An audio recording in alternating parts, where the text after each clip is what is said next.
পুষ্পস্তবক দিয়ে আমাদের ঘোষণার জন্য প্রতিমাকে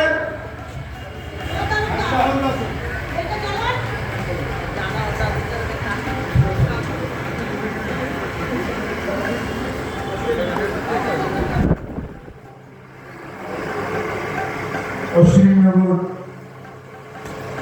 সার্বজনীন দুর্গোৎসব কমিটির সভানেত্রী, আমাদের সকলের প্রতি শ্রদ্ধা। পুজো তো কিছু বললে মা দুর্গা পাপ দিতে পারে। সভানেত্রী ডলি ব্যানার্জি, সম্পাদক বন্ধুবর উজ্জ্বল বিশ্বাস সহ সকলে রয়েছে, সুভাষ দাস সহ যারা রয়েছেন সকল আমার শ্রীরামের মা ভাই সকলকে শারদীয়ার প্রীতি শুভেচ্ছা অভিনন্দন এবং বয়োজ্যেষ্ঠদের প্রণাম দেওয়া। শাস্ত্র মতে মা দুর্গা আশ্বিন মাসে 4 দিনের জন্য উমা বাপের বাড়িতে আসে, সপ্তমীতে আসে, দশমীতে চলে যায়।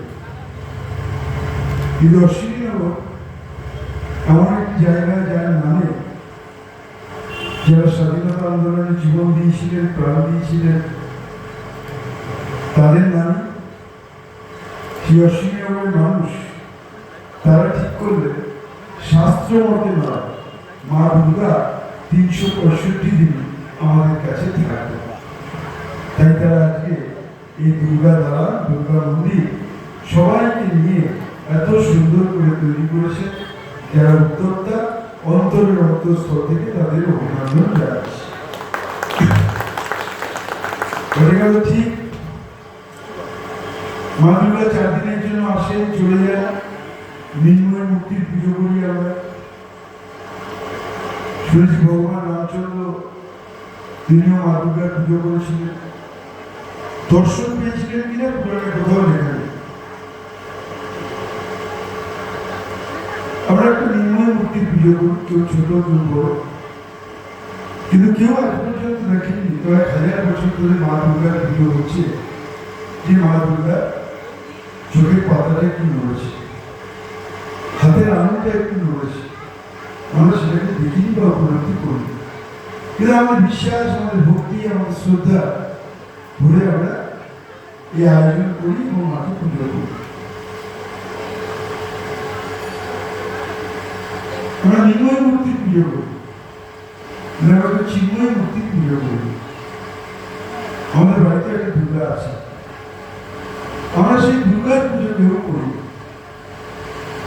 আমি জানি পাড়ার পুজো, আমি যদি প্যান্ডেল করার টাকা দিই সবাই বলবে যে আমার জন্য পুজো হলো, সবাই ধন্য ধন্য করবে।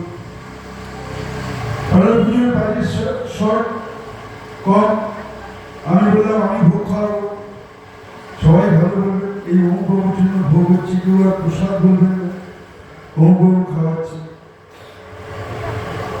প্রদীপের পেছনটা খুব অন্ধকার। দেখুন তার বাড়িতে গিয়ে তার মাই 50 টাকার ওষুধ কেনার জন্য অন্য লোকের কাছে হাত পাচ্ছে। তাহলে এক মা যদি কাঁদে আর এক